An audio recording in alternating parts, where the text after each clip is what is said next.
Good morning, students. How are you? I think you are safe at home. Now we are starting 14 Principle of Fuel.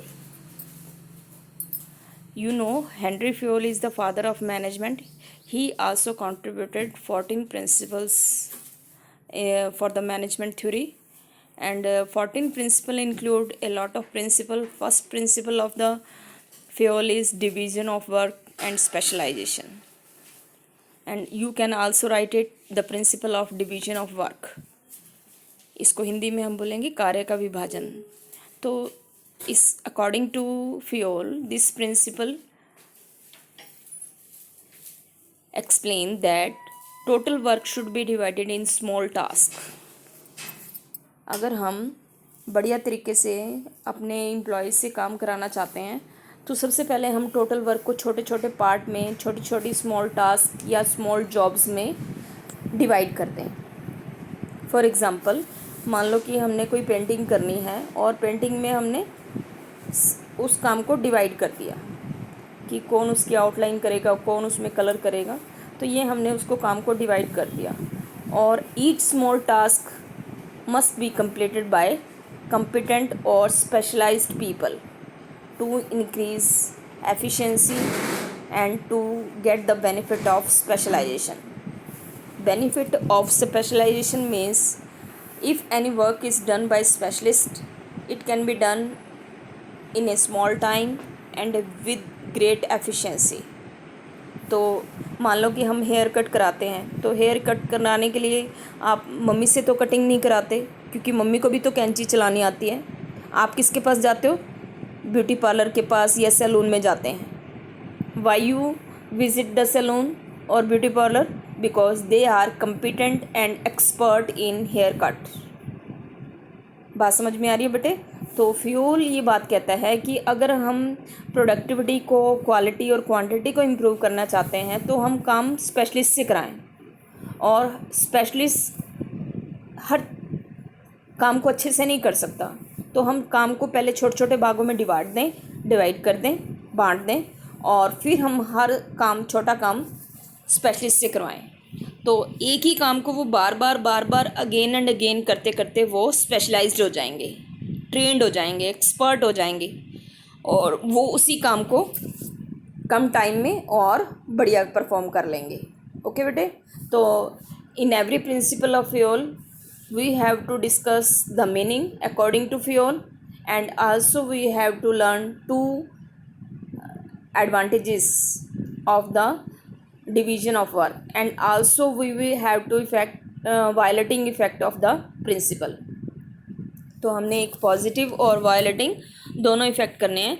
तो आप चाहे positive कर लोगे तो उसका उल्टा वायलेटिंग इफ़ेक्ट हो जाएंगे. और वायलेटिंग इफ़ेक्ट मीन्स कि if division of work is not followed in the organization, what will be the drawback in the organization. कि अगर हम इस प्रिंसिपल को फॉलो नहीं करेंगे, बट नेचुरल है, वेस्टेज ज़्यादा होगी, स्पेशलाइजेशन नहीं होगा, काम में डिले होगा और काम की क्वालिटी भी अच्छी नहीं होगी.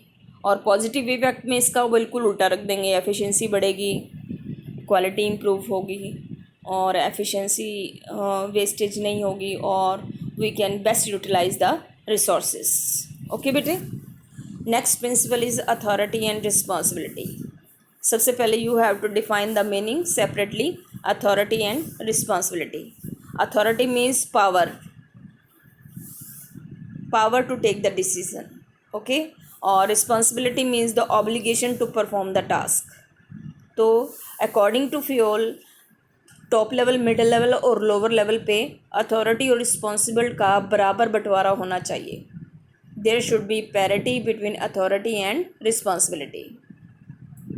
मान लो कि हम किसी बच्चे को बोलते हैं कि आप मैगी ले आओ, तो मैगी 11 रुपये की आती है छोटा पैकेट, तो हम उसको मिनिमम हमें 11 रुपये देने पड़ेंगे. अगर हम उसको 5 रुपये दे दें या 10 रुपये दे दें तो वो वापस आ जाएगा, कम नहीं होगा. तो अगर हम किसी टॉप लेवल, मिडिल लेवल और लोअर लेवल मैनेजर से या वर्कर से काम कराना चाहते हैं, तो जितना हम उनको काम दे रहे हैं, जितनी हम उनको रिस्पॉन्सिबिलिटी दे रहे हैं, तो उस रिस्पॉन्सिबिलिटी को फुलफ़िल करने के लिए उतनी पावर हमें दी जानी ज़रूरी है. तो इन दोनों में बराबर होना चाहिए, ना ही रिस्पॉन्सिबिलिटी ज़्यादा होनी चाहिए ना ही अथॉरिटी ज़्यादा होनी चाहिए। अगर रिस्पॉन्सिबिलिटी ज़्यादा हो जाएगी तो वो काम नहीं कर पाएंगे, और अथॉरिटी ज़्यादा हो जाएगी तो वो मिसयूज़ ऑफ पावर करेंगे, तो there will be misuse of power. तो according to Fayol authority and responsibility बीज there should be proper balance between authority and responsibility. Okay बेटे, नेक्स्ट पॉइंट, नेक्स्ट जो फ्यूल प्रिंसिपल है दैट इज़ डिसिप्लिन। हेयर आपको यही याद करना बेटे, सेम ये लाइन याद कर लेना आप। तो according to Fayol discipline does not means कि every subordinate must follow the order, no. Fayol से ये कहता है, Fayol says that good superior at all level. जो रूल्स एंड रेगुलेशन हम अपने सबॉर्डिनेट से फॉलो करवाना चाहते हैं, सबसे पहले हमारे सुपीरियर अच्छे हों और वो रूल्स एंड रेगुलेशंस को फॉलो करें। Clear and fair agreements, superior subordinate को और सबॉर्डिनेट सुपीरियर को जो भी कमिटमेंट करते हैं, जो भी उनके एग्रीमेंट होते हैं वो फुलफ़िल होने चाहिए, वो उनके वायदे पूरे होने चाहिए। Promises of each other should be true and judicious application of penalties means कि अगर कोई सुपीरियर या सबॉर्डिनेट रूल्स को फॉलो नहीं करते हैं तो सभी को समान रूप से सज़ा दी जानी चाहिए। तो आपको यही याद करना है बेटे, डिसिप्लिन का मतलब क्या है, good superior at all level, clear and fair agreements, वायदे सच्चे होने चाहिए, and judicious application of penalties की